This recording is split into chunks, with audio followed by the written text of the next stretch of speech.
Hello, and welcome to my new YouTube channel. My name is Kevin Pumala, and welcome to Kevin's Camera Corner.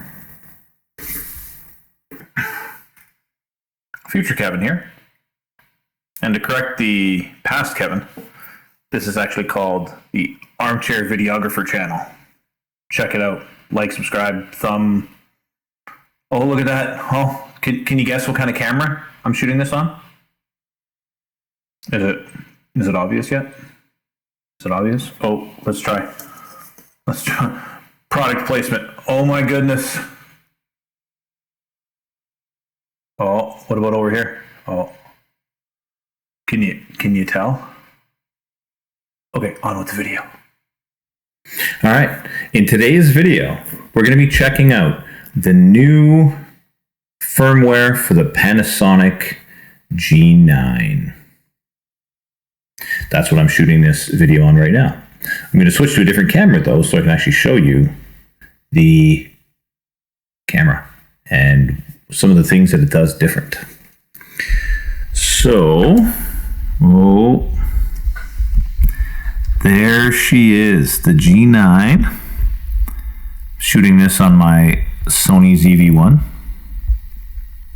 And I've got the Olympus 12-50 electric zoom lens on the Panasonic right now. You can see I got it rigged up and all that good stuff. So what we got here, oh my goodness, look, it's a red box. A red box around the old flippy screen. I realize you can't quite see the whole thing. Maybe I'll just swing it out a little bit there. Yeah. Oh, top notch. Check it out. Okay, so I'm going to go through a few of the settings on it and show you what it can do, but most importantly, does it autofocus? That is what we're going to test. Alrighty, so let's just take a look at some of the settings here. Okay, so here we have the G9 in my beautiful hand. Oh my goodness. Alright, and so when we start diving in here, I'll just show you that, hit the menu button. You can see version display, which of course means display. If you hit the display button, if you weren't aware, that'll start to show you all the info. So, display firmware version. Yes, please. Bam. And there it is, body firmware version 2.4, released, when was it? Actually yesterday. So it is incredibly new. All right, so with this software, the main differences are, actually, I'm going to show you real quick Panasonic's website just so you can actually see the changes that they're suggesting that you get access to. So here we go. Firmware version 2.4 released yesterday. So improved AF performance, we will see, we'll test it. Also added video functions, so you get the record frame indicator. You can do some monkeying around with vertical videos as well. And then there's a bit of a power save option and things like that. So anyways, not a heck of a lot changed, but definitely improvements that people want, and let's see if they actually work.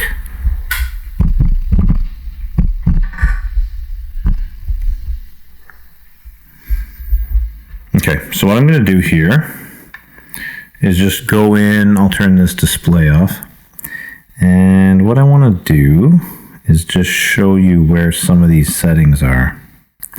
So we can just scroll through this bad boy. I currently have it set for HLG. We're recording in MP4 HEVC at 4K 24p. And on the Sony, we're also recording at 4K 24p. So we'll see how the Mac Mini handles it. Yeah, now as far as the display and turning on that red box around everything, so if we go over here to the wrench with the C, custom wrench, and we go to monitor display, then we can actually get in there and change, where are we here? A whole bunch of settings. Actually, I'm going to go the other way. Not on that screen, not on that screen. There's a lot of features. If any of these settings matter to you, you can see how I have the camera set. And oh, there it is. Red record frame indicator, on or off. And of course, we want that bad boy on, because then we can actually see what the hell we're doing. I should point out as well, I've got it set for autofocus continuous.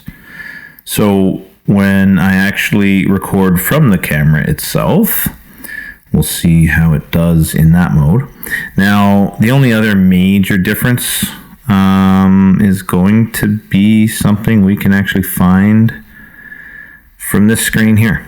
So simply by hitting function 1 up here, if your camera is still sort of set for defaults, which some of the settings are still default on here. So I'll hit function 1. There's a couple other ways to get in here as well. And you can see one area human detection. I feel like this works better than some of the other options. I'll show you in a second here. So human, animal, off. So this is where we can actually get in and, you know, tell it to find people.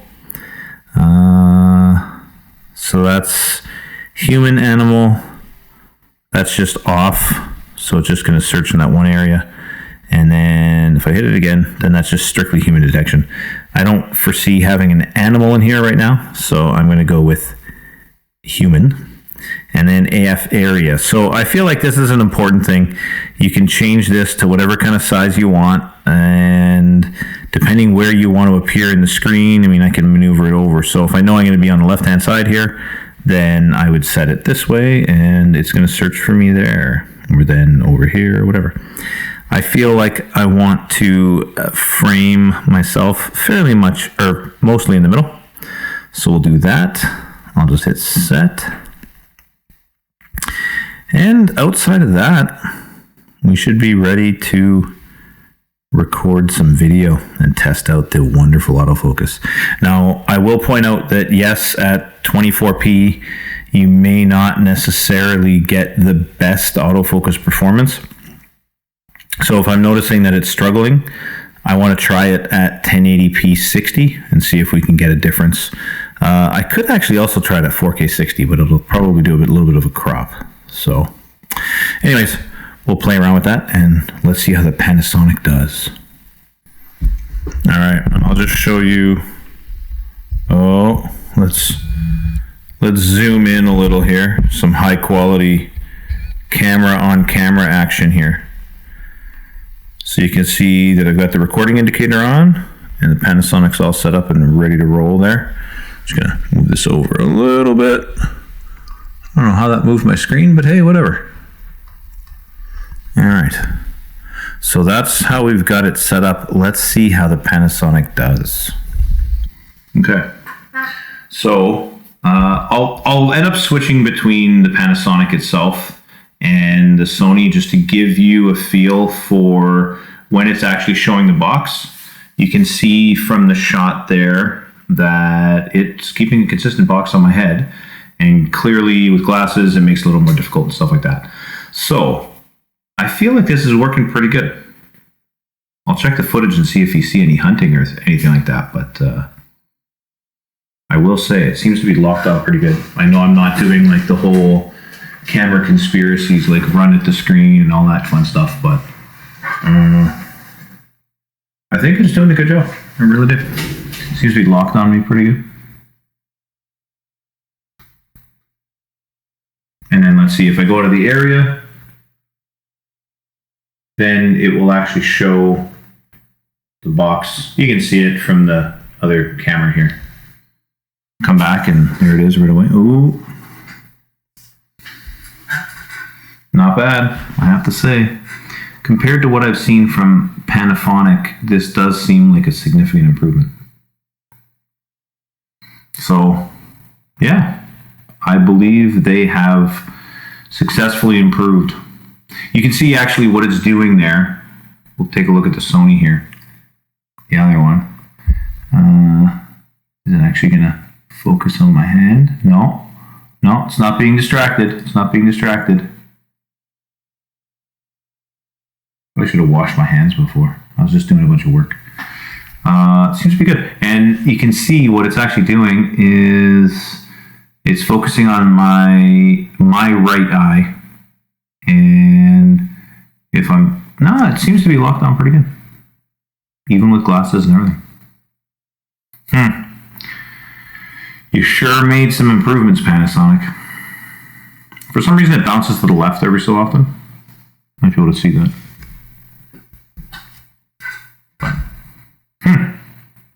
Well, that gives you a feel for how it's working. Oh, he's confused. Doesn't take much to get back. And as long as I'm reasonably in the center, I realize I'm a little high in the frame. I can sort of duck down and be about Mark Bennett's height. But, you know, seems to be locked on really well. So I'm going to say at this point, good job, Panasonic. One thing I'm going to do quick before I end this video, though, is I'm just going to run it at 4K 60, and we'll see if there's any difference, see if it does a little better. But I feel like we got a winner. I feel like the G9, and actually, before I say too much on it, it wasn't just the G9. Hang on.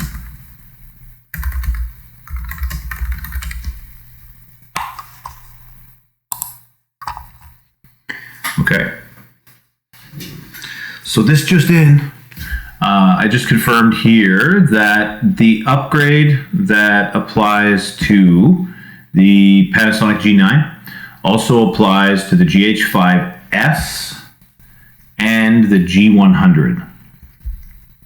And it's a little different on the G100. GH5s will give you the same autofocus improvement.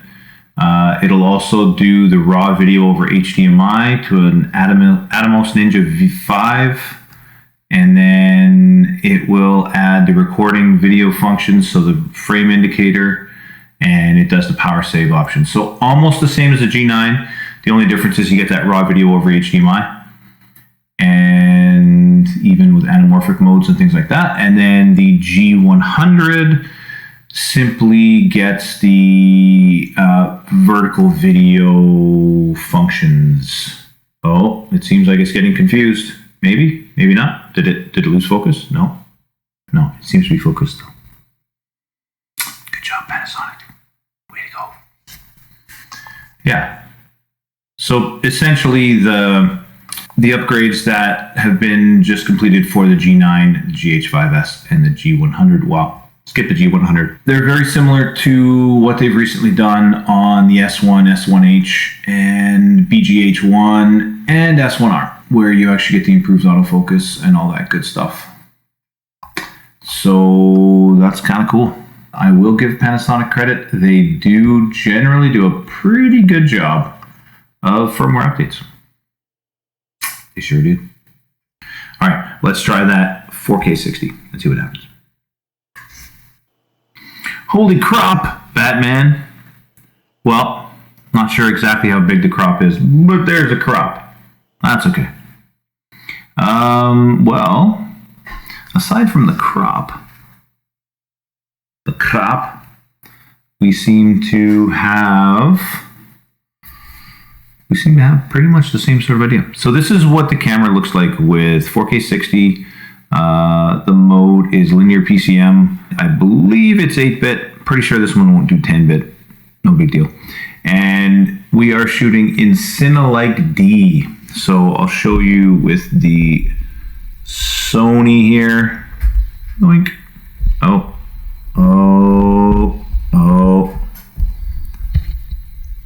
Yeah.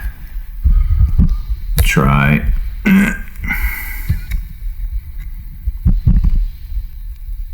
Oh boy. I could just output the HDMI, you know?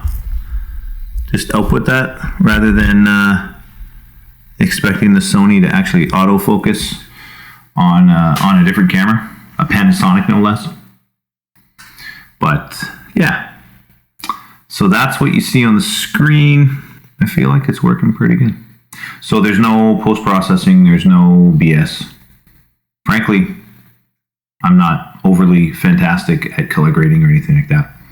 But this is what the G9 looks like with an Olympus lens, which may or may not help. I've got a few different lenses, including some Panasonic lenses and then some cheapies and manual focus stuff and a speed booster and different things like that. So there's some things I can play around with on the channel.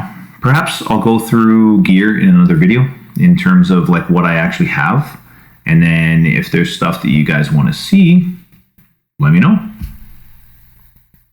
So post in the comments down below if you have any questions or concerns or anything like that. And of course, like, subscribe, all that fun stuff. And I'll see you in the next video. See you.